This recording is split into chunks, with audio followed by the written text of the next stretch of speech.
in this video we're gonna study the primary functions of the commercial bank, जो कि most basic functions होते हैं commercial banks के. So the first and foremost function of commercial bank is accepting deposits. Means कि banks public से deposit accept करता है and people can deposit their cash in different types of accounts such as fixed deposit account, जो कि fix time period के लिए होता है.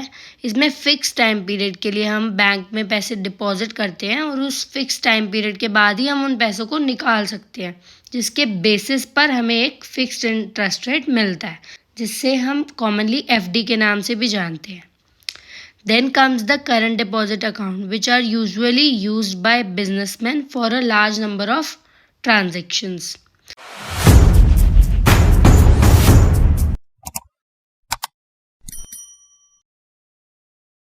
हाय guys, welcome back to Legalogy by Komal. आज की वीडियो का टॉपिक है functions of commercial bank. One of the most important question which is asked. So without wasting any time let's start the video. So in this video we gonna study the primary functions of the commercial bank, जो कि most basic functions होते हैं commercial banks के. The first and foremost function of commercial bank is accepting deposits. Means कि banks public से deposit accept करता है and people can deposit their cash in different types of accounts such as fixed deposit account, जो कि fix time period के लिए होता है. इसमें फिक्स टाइम पीरियड के लिए हम बैंक में पैसे डिपॉजिट करते हैं और उस फिक्स टाइम पीरियड के बाद ही हम उन पैसों को निकाल सकते हैं, जिसके बेसिस पर हमें एक फिक्स्ड इंटरेस्ट रेट मिलता है, जिससे हम कॉमनली एफडी के नाम से भी जानते हैं. Then comes the current deposit account which are usually used by businessman for a large number of transactions. Another is saving deposit account, जिसमें हम सेविंग्स के लिए बैंक में पैसे डिपॉजिट करते हैं. Next is the recurring deposit account. Under this account a specified amount is deposited every month for a specified period, for example 12, 24, 36 और 60 months. इसमें हम मंथली बेसिस पे बैंक में पैसे डिपॉजिट करते हैं for a specified period. For example 1 साल तक हम एवरी मंथ 1000 रुपीज़ डिपॉजिट करेंगे अपने बैंक में, तो वो रिकरिंग डिपॉजिट अकाउंट हो गया. So moving to the next function. Next function of the commercial bank is advancing loans. अब ये तो हमें पता ही था कि बैंक लोन्स प्रोवाइड करता है, लेकिन उसके भी बहुत टाइप्स होते हैं. So let's understand them too. So the first one is money at call. Money at call refers to the money lent for a very short period of time, generally for 1 to 14 days. इसमें सिर्फ कुछ days के लिए money land करते हैं and such advances are generally made to other banks or financial institutions only. Means कि ये loan bank और दूसरे बैंक्स और फाइनेंशियल इंस्टीट्यूशंस की डीलिंग में ही प्रोवाइड किया जाता है by one bank to some other bank और financial institution only. Next is overdraft. Overdraft means allowing the borrower to overdraw his current balance. इसमें बोरोअर अपने बैंक में रखे हुए करंट डिपॉजिट से ज़्यादा पैसे निकाल सकता है, on which the drawer has to pay interest on the extra amount withdrawn. This amount has to be repaid within a short period of time. Also this facility is available for short term to reliable customers only. Means कि इसमें जो विदड्रॉअर है वो अपने bank account में रखे हुए balance से ज़्यादा पैसे विदड्रॉ कर सकता है, जिसके ऊपर उसे एक फिक्स्ड इंटरेस्ट पे करना पड़ेगा. Next is cash credit.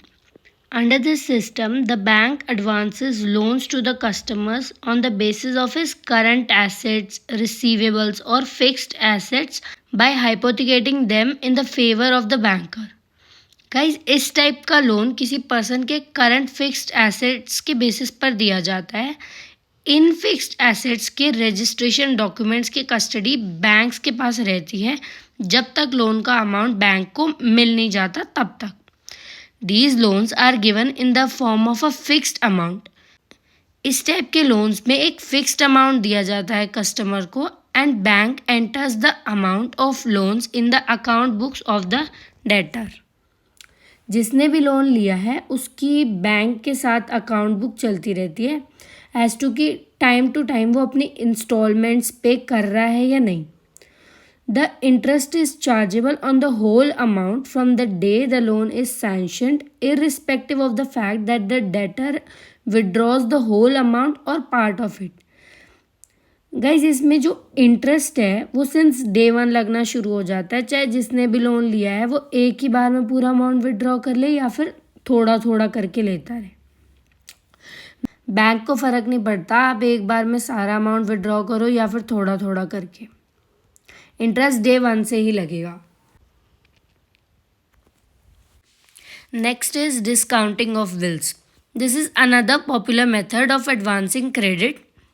The banks facilitate trade and commerce by discounting bill of exchange. Discounting of bill of exchange means advancing a loan against a promise of repayment in the future. Guys ये वो loan type है जिसमें आप अपनी company के bills के basis पर loan लेते हो. इसमें आप अपने के बिल्स दिखाते हो, अपना खर्चा शो करते हो बैंक को, on the basis of which you get a loan. Next is credit to government. The commercial banks provide indirect credit to the central government or state governments by investing in their securities. इसमें commercial banks central government या फिर state government की securities खरीद के उनकी securities में invest करके उन्हें इनडायरेक्ट क्रेडिट प्रोवाइड करती है.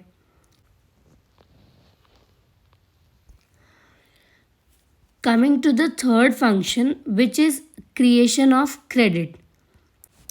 One of the most important functions which the banking system plays in a modern capitalist economy is to create demand deposits and helps in circulating it as a medium of exchange. This is also called credit creation. Means कि bank का most important function है deposits accept करना और इन deposits को market में circulate करना इन the form of loans. उन loans के ऊपर बैंक जो पैसे कमाता है उसी को क्रेडिट क्रिएशन बोलते हैं. पूरा प्रोसेस जो है बैंक के प्रॉफिट अर्न करने का वो मैंने प्रीवियस वीडियो में अच्छे से एक्सप्लेन किया है, so you can refer from there. मैं लिंक डिस्क्रिप्शन में दे दूंगी. When a bank advances a loan or credit, it does not lend cash but opens an account in the favor of the customer and credits the amount to the account. जब bank loan देता है तो वो एक account open कर देता है in favour of his customer and उसी अकाउंट में वो अमाउंट क्रेडिट कर देता है. मीन्स कि यहाँ पर बैंक को कैश में पैसे नहीं देने पड़ते, लेकिन वो एक क्लेम क्रिएट कर देता है कस्टमर के अगेंस्ट कि जितना अमाउंट आपको चाहिए वो आपके इस लोन अकाउंट में क्रेडिट होगा और इसी अकाउंट में कस्टमर्स को अपने लोन की मंथली इंस्टॉलमेंट्स पे करनी होती है. It creates a claim against itself which is acceptable by the public for settlement of debts. As these claims against the banks are accepted by the public for settling their debts, it is an important part of money supply. In this process, the bank creates money. और ये जो bank separate loan account open करता है customer के against, तो ये as a claim use होता है कि अगर कस्टमर कल को अपना लोन नहीं दे पाता या कोई और रीज़न हो जाता है तो बैंक के पास खुद के अगेंस्ट एक क्लेम रहता है on the basis of this account अपने कस्टमर से पैसे रिकवर करने के लिए. Banks need not keep the entire deposits in cash. Only a part of deposits is required to be kept in cash because the bank in practice is never required to repay all the deposits in cash. Bank को हर बार cash रखने की ज़रूरत नहीं होती, सिर्फ एक part या फिर थोड़ा ही अमाउंट बैंक के पास कैश में रहता है because it is not compulsory for the bank to pay all its deposits in cash. This enables the bank to create money many times more than the deposits. In this way, banks earn much more money as compared to its deposits. Next is the check system of payment of funds. A check as a negotiable instrument is the most popular credit instrument used by the customer to make payments. The check system was evolved in very early stages of banking and now it has become the main credit instrument in the banking world. Through a check, the customer directs the bank to make payment to the payee. Means कि check एक ऐसा payment system है जिसमें customer अपने bank को direction देता है कि इतनी पेमेंट कर दो मेरे अकाउंट से। And also we all know that it is one of the most frequent payment method use in our country. So आज की वीडियो के लिए इतना ही guys. Thanks for watching, hope you liked it.